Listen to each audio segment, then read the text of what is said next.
Vou gravar.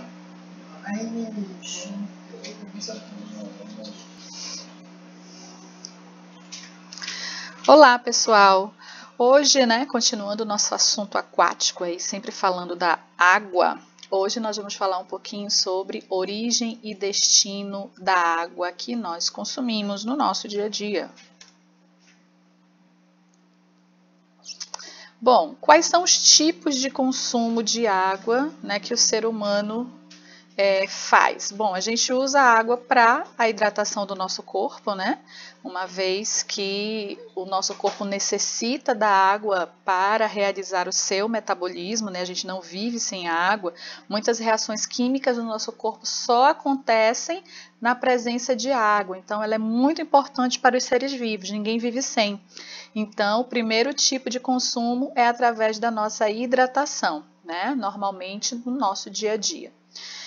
Nós utilizamos também grandes quantidades de água nas atividades domésticas, tomar banho, escovar os dentes, cozinhar, lavar o pátio, lavar roupa. Então, as atividades domésticas demandam muito grandes quantidades de água. Recreação, olha só que beleza, quem não gostaria de estar aqui nesse local, tomando banho nessa piscina, pegando um sol, eu gostaria muito nesse momento de estar nesse local. Então, atividades recreativas também são formas de consumo de água, O ser humano ele gosta muito de estar na presença da água ao seu redor, seja na piscina, seja no rio, seja no mar, Só que quem mais utiliza a água é o setor industrial. Para a produção dos nossos bens de consumo, produção de alimentos, se utiliza muita água na área industrial. Muito, muito mais até, não tem nem comparação do que nas atividades domésticas do nosso dia a dia. A gente acha que a gente consome muita água, a indústria consome muito, muito, muito mais. Aqui, nesse gráfico, mostra mais ou menos quantos litros de água são necessários para produzir cada uma desses bens de consumo aqui, que são alimentos, 1 litro de cerveja. São necessários 5,5 litros de água para produzir apenas 1 litro de cerveja. 2.500 litros de água são necessários para produzir 1 quilo de arroz, que chega ensacado lá no supermercado. Manteiga, para produzir 1 quilo de manteiga são necessários 18.000 litros de água, então é muita água. Aqui, cada quilo de carne que essa vaquinha tem no seu corpo, foram necessários usar 17.100 litros de água. Então, é muita água, para a gente produzir o alimento que a gente consome. Então, indiretamente, a gente está consumindo essa água também, quando a gente consome esses produtos. Aqui nós temos mais uma ilustração mostrando o quanto se gasta de água no nosso dia a dia. E olha só a atividade industrial aqui, ó. Ela gasta 144,3 mil litros de água por dia, para produzir diversas coisas. 11.000 litros são necessários para produzir uma calça jeans. Uma camisa 100% algodão, eu uso 27.000 litros, aliás, 2,7 mil litros de água para produzi-la. Então, é muita água que a gente acaba usando indiretamente no nosso dia a dia, só de consumir essas coisas, esses bens de consumo aqui. E como foi a relação da água nos tempos mais antigos? Porque a gente precisa de água desde que o mundo é mundo. Desde quando a gente passou a existir na face da Terra, a gente precisou de água. E aí, como é que as civilizações antigas utilizavam essa água? Lá no ano de 3000 a.C., a civilização arapeana, que fica lá no atual Paquistão, antigamente era chamado Vale do Indo, eles já tinham sistemas de distribuição de água, Eles captavam água, principalmente da chuva, armazenavam e tinham um encanamento que levava, olha aqui o encanamento, ó. Isso aqui é um encanamento, isso aqui é um sítio arqueológico dessa cidade antiga. da civilização arapeana. Então, eles já tinham esse sistema de distribuição de água. E os vasos sanitários, olha só, 3.000 antes de Cristo já tinha vaso sanitário, minha gente. E esses vasos sanitários eram ligados a um sistema de esgoto comum na cidade. Então, todo o vaso sanitário de todas as casas acabava dando nesse esgoto, e esse esgoto ele armazenava aí todos os resíduos dessas residências. Legal, né? A civilização romana, como é que ela gostava, os romanos gostavam muito de água, né? Eles tinham balneários e tudo mais.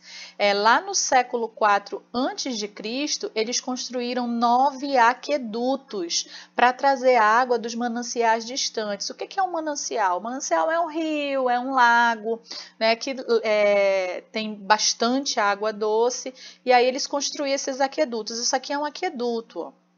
Esses arcos aqui são aquedutos. Aqui a gente vê, né, que tem água correndo aqui por dentro desse aqueduto, e esses aquedutos levavam, abasteciam as cidades, né? E no século I depois de Cristo, houve aí o imperador da época construiu o sistema de abastecimento de água e de coleta de esgoto nas cidades.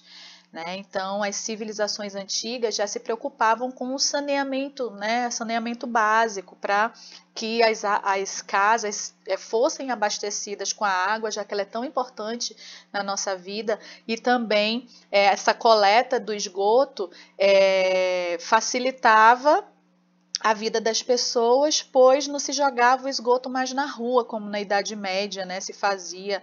Então, as doenças eram muito melhor controladas com esse saneamento básico, né? Se tiver esgoto correndo a céu aberto, facilmente as pessoas ficam doentes. Então, isso tudo evitava doenças, né? E tinha água todo ano para essas populações.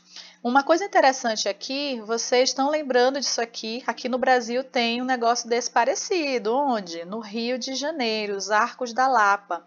Os Arcos da Lapa são aquedutos, né, que levavam, eles foram construídos nos anos de 1700 e para justamente levar água, né, para a população ali que morava no Rio de Janeiro. Interessante, né? E é igualzinho os Arcos da Lapa.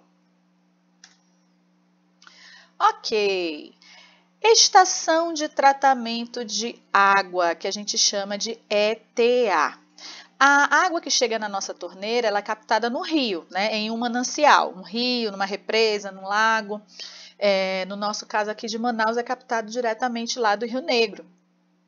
Só que a água lá do Rio Negro não pode chegar e ir diretamente para a torneira da nossa casa, porque tem muitos resíduos na água, muitas impurezas, tem cocô de peixe, né? Então, essa água tem que ser coletada, né, e passar por um tratamento. Aqui a gente tem uma estação de tratamento de água, né? Aqui a gente vê vários tanques onde a água vai receber todo o processo de tratamento para retirada desses resíduos e purificação até que ela poder ser, né, distribuída para as casas. Como é que isso acontece?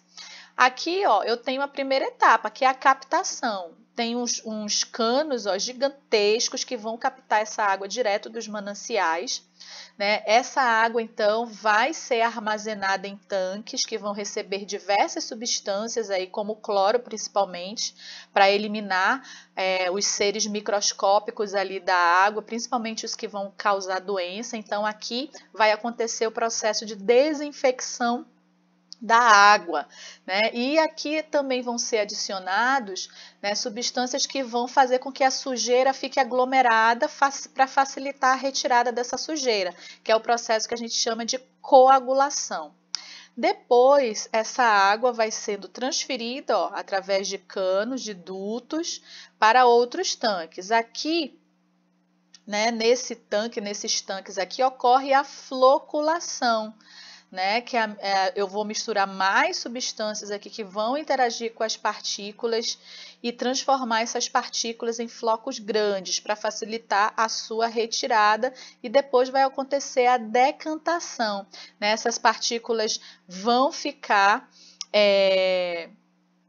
depositadas ali no fundo, né, desse tanque e a água por cima. E aí a gente retira só a água desse local. Isso a gente chama de decantação, quando essas partículas vão para o fundo de algum recipiente e a água fica em cima, né? E aí a água vai passando por filtros, ó. Ela começa a ser filtrada, porque se alguma partícula passar por aqui, o filtro vai reter, né? Então, por último, vai ter aí a filtração, aí essa água ela já vai estar limpa. Quando ela chega aqui nesse último tanque, vai ser adicionada a ela o flúor, né? O flúor é muito importante para a nossa saúde, para a saúde dos nossos dentes, principalmente. É obrigatório no Brasil, né, que essas empresas que fazem essa coleta e tratamento de água, elas adicionem flúor, né, na água para que a gente receba esse flúor através dela. Esse processo a gente chama de fluoretação, né? Depois de passar por todas as etapas, essa água então vai ser distribuída, né, pela cidade. Ela pode existir aqui aquelas caixas d'água enormes, né, para armazenar água, né? E aí a partir daqui essa água é distribuída num bairro, por exemplo. Então esse daqui é o processo de tratamento de água que ocorre nas estações de tratamento de água. Precisa ocorrer para que chegue água limpa, água potável na nossa casa. Outras formas de captação de água, os poços artesanais. Esse aqui são os poços artesianos, que a gente usa uma bomba elétrica para puxar água, né? A água vai estar mais profunda aqui no solo. Aqui são poços mais convencionais, eles não são tão profundos e utiliza força manual, né, para retirar essa água aqui de dentro. E eu tenho também as cisternas, que coletam água da chuva. Então, aqui esses tonéis vão coletar água da chuva e esses canos, né, são utilizados para que se use essa água. É mais usada mesmo para lavar quintal, para lavar carro, para irrigar planta, porque não passa por processo de filtragem. Agora vamos ver as estações de tratamento de esgoto, ou ET. Aqui nós temos um exemplo de estação de tratamento de esgoto lá de São Paulo, né? O esgoto doméstico vem todo para esse local aqui, onde ele é tratado, né? Esse esgoto não pode ser jogado diretamente nos mananciais, porque vai poluir, né, o ambiente, então ele precisa ser tratado primeiro e depois de tratado ele é devolvido à natureza. Então, como é que se faz esse tratamento de esgoto? Olha aqui. Aqui ó. Antes de ser tratado, o esgoto passa por grades para a retirada dos resíduos sólidos, né? Aqui vai ter muito lixo, vai ter cocô, né? Então essas grades aqui vão, né, fazer essa filtragem inicial para a retirada desses resíduos. A origem do esgoto está aqui, né? As cidades, as casas e tudo mais. Depois a gente vem para cá, ó. A parte líquida do esgoto é transportada para caixas que retiram a areia e outras partículas que estão ainda contidas nele. Depois vem para cá. O esgoto passa por diversos tanques de decantação em que permanecem em repouso. Óleos e gorduras são retirados da superfície, enquanto as partículas mais densas se acumulam lá no fundo, né? O processo de decantação que acontece lá no sistema de tratamento de água também. Em 4, a água enviada para tanques de aeração, onde eles vão adicionar aqui gás oxigênio, né, para misturar nessa água aqui, né, para que os seres microscópicos como fungos e bactérias começam a se decompor a matéria orgânica presente na água.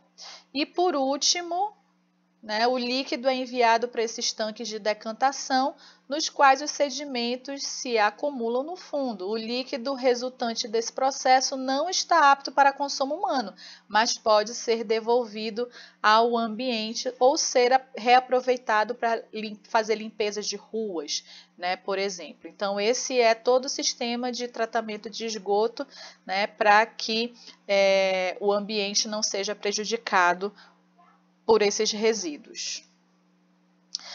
E nas cidades que não têm sistema de tratamento de esgoto, como a nossa, por exemplo, são construídas fossas sépticas na casa, né? Toda casa, todo condomínio precisa ter fossa séptica.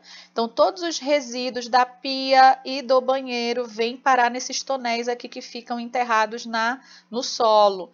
Aqui, eu nunca vi esse tipo de fossa. Aqui a gente constrói uma caixa de concreto, né, no solo, enterrado no solo, impermeabiliza essa caixa de concreto, né, tem as tubulações que chegam nessa caixa. Nesse caso aqui são tonéis, parece-me que de plástico, né? Não sei se são mais resistentes do que o concreto, mas esse tipo de fossa ela precisa ser limpa todo ano, né? Uma vez por ano, retirar o excesso de resíduos que tem aqui e serem levados para um local, né, onde ela possa ser, esses resíduos possam ser tratados, certo, pessoal? Então era isso, por hoje é só, até a próxima.